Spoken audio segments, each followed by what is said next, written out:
بسم الله الرحمن الرحيم.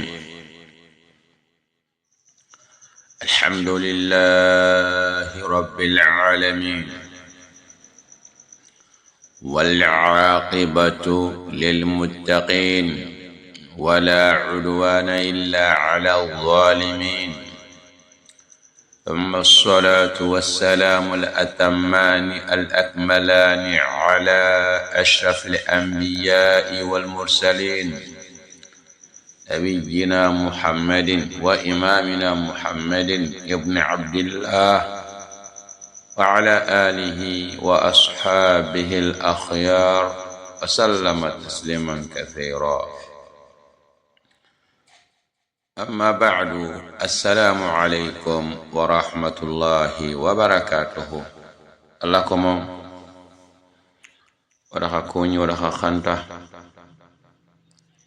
ويدوان خدام ويدوان مورن خاي لنكي ويمولنا حق لينقنين للمان ندبري فسمون تاغو بيغا nafakhan denga Allah danga ona fodin nya ko baka foge benga salanta gunu dingrai wagat banan no nga tankenga fasawon tawo bega nafakhan denga Allah danga tankenchu gore kutena kenko la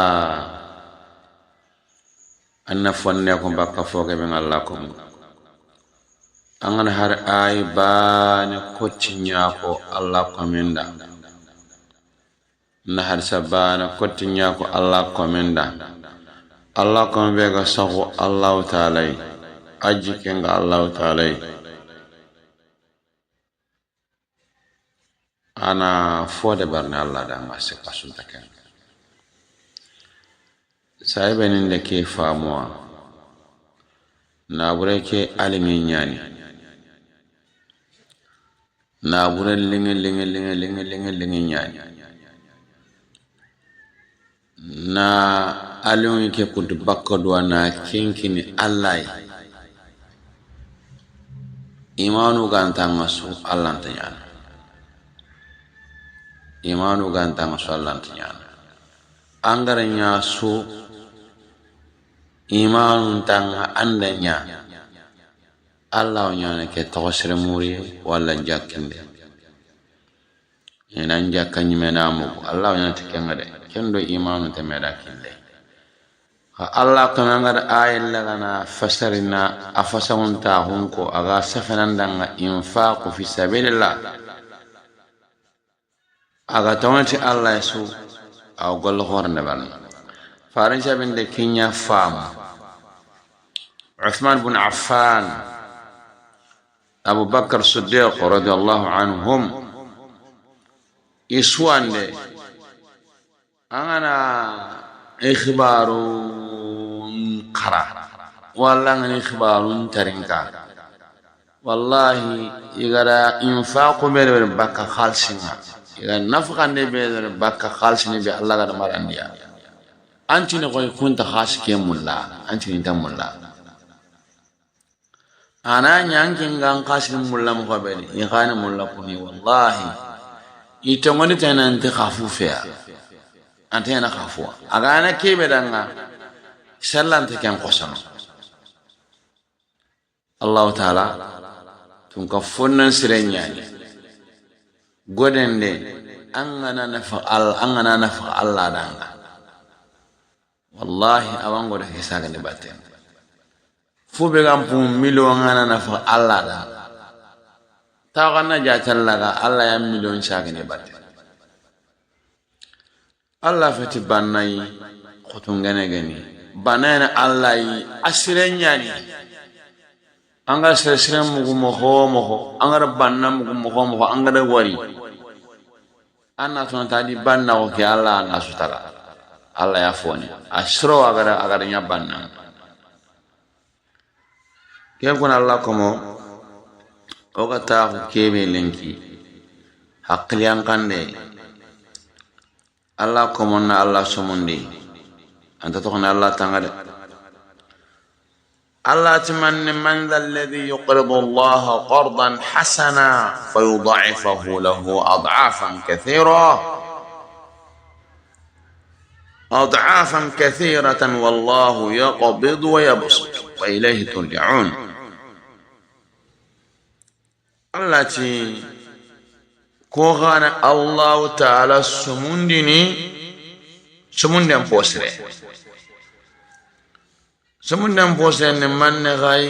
na bure kebe anga bagani ni ananya sennenya anda khashi Allah danga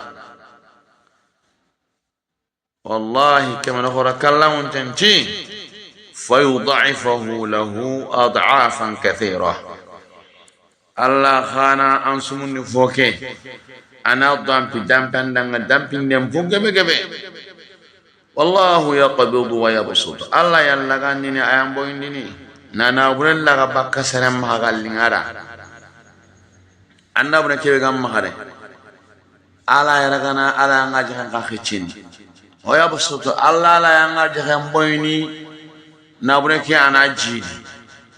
wa ilayhi kata ken Allah ta'ala turja'un wa gasagana kate ramen sagana kate ya Allah komo Allah ta'ala tunga fonan sreke ara kona fuqanun nafkhandanun da kumbe gan nafkhandini Allah ta'ala danga nalaban ni suratu saba sura be gan nafkhanden da barni Allah ya nafkhani fonu kusagar katiya da shikasun taken khalsingo gobo angar sumundi Allah ta'ala Allah na an sumundi fukana me saga nan aya kemba na fere arnan baraji teya baraji mpo khore be na sawonan jofal janne Allah ni banna ya karenta nyani anallondi aljanna kenta foshirna Allah na bura kebe angara soragi na sumunde Allah anan na bura ke saga na ilon aljanna kenta foshirna Allah kenta fotorna Allah ta'ala yangon Allah komo Allah da mu'min ngangu Qur'ana nanti ya ayyuhalladhina amanu mu'min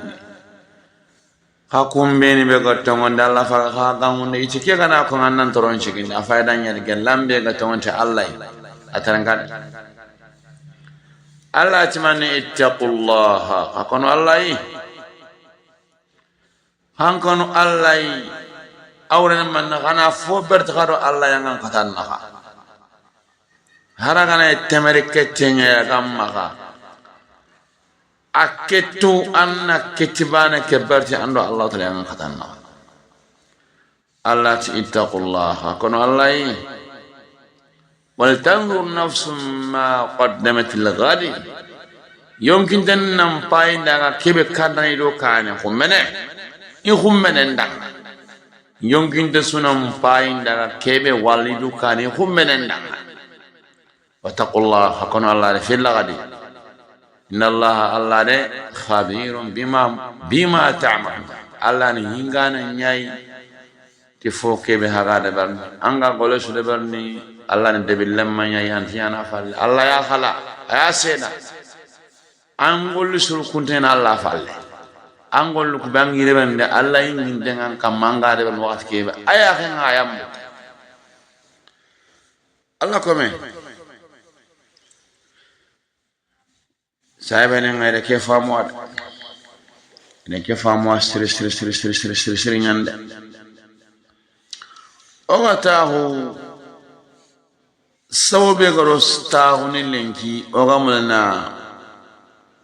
sadaqam pasamon tahu ko kura Allah kamonna ikitul jibanga Allah danga ko fo khoro nyani o gana honga oda Allah ngol ngame ke ko fo kundu atonde fangun kutuna kholun kutu wallahi al jam'iyyah al khairiyyah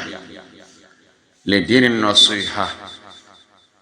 الله قد دوتو تونغا غني فانوس لوندا كالانكا هون آخر سنة الشيخ أبو بكر درامي